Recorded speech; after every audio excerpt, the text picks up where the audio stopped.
कहानी पसंद आए तो लाइक शेयर एंड सब्सक्राइब। रहस्यमय मूर्तिकार की कहानी। एक समय की बात है, एक छोटे से गांव में एक प्रसिद्ध मूर्तिकार रहता था जिसका नाम रघु था। रघु अपनी अद्वितीय मूर्तिकला के लिए दूर दूर तक प्रसिद्ध था। उसकी बनाई मूर्तियां इतनी जीवंत लगती थीं कि लोग उनकी तारीफ करते नहीं थकते थे। उसकी कला में एक विशेष प्रकार का जादू था, जो किसी को भी मंत्रमुग्ध कर देता था। रघु का जीवन सरल और सादगीपूर्ण था। वह अपने काम में इतना तल्लीन रहता था कि उसे दुनिया की बाकी चीजों की परवाह ही नहीं थी। वह दिन रात अपनी मूर्तियों को आकार देने में व्यस्त रहता था। उसकी मूर्तियां देवताओं, देवी देवियों और गांव के लोगों की थीं। हर मूर्ति में उसकी कला की बारीकियां झलकती थीं। एक दिन गांव में एक अजनबी आया। वह एक धनी व्यापारी था, जिसका नाम महेंद्र था। महेंद्र ने रघु की मूर्तियों की ख्याति सुन रखी थी और उसने सोचा कि वह रघु से एक खास मूर्ति बनवाएगा। महेंद्र ने रघु के पास जाकर उसे एक बड़ी रकम की पेशकश की और कहा, रघु भाई, मैं चाहता हूं कि तुम मेरे लिए एक ऐसी मूर्ति बनाओ जो अब तक की सबसे अद्वितीय और सुंदर हो। रघु ने सोचा और कहा, ठीक है महेंद्र जी, लेकिन इसके लिए मुझे कुछ समय चाहिए। महेंद्र ने सहमति दी और रघु को काम करने के लिए छोड़ दिया। रघु ने अपनी पूरी लगन और मेहनत से उस मूर्ति को बनाना शुरू किया। उसने हर दिन मूर्ति पर काम किया और उसे अपने जीवन का सबसे बेहतरीन काम बनाने का संकल्प लिया।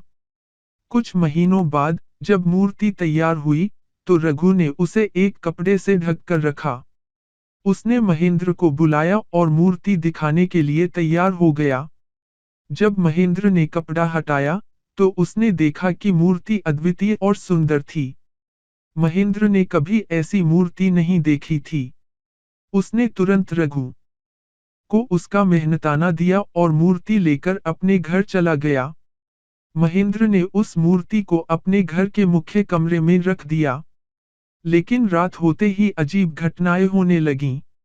मूर्ति से अजीब सी रोशनी निकलने लगी और घर में अजीब सी आवाजें आने लगीं। महेंद्र और उसका परिवार डर गए।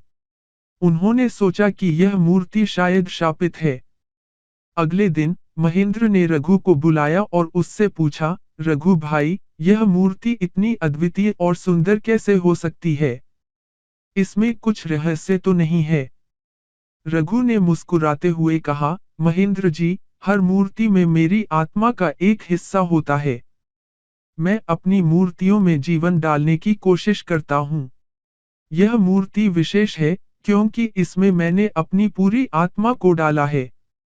यह केवल पत्थर नहीं है, इसमें मेरा प्यार, मेरी मेहनत और मेरी कला का जादू है। महेंद्र ने समझा कि रघु की कला में एक विशेष प्रकार का जादू है, जो मूर्तियों को जीवंत बना देता है। उसने रघु की मूर्तियों को फिर से सराहना शुरू कर दी और समझ गया कि यह मूर्तिकार वास्तव में अद्वितीय है। इसके बाद महेंद्र ने उस मूर्ति को एक मंदिर में दान कर दिया, जहां लोग उसकी पूजा करने लगे। रघु की ख्याति और भी बढ़ गई और उसकी मूर्तियों की मांग भी बढ़ गई। रघु ने अपनी मेहनत और कला से दुनिया को दिखा दिया कि एक सच्चा कलाकार अपनी आत्मा से ही महान कृतियों का निर्माण करता है।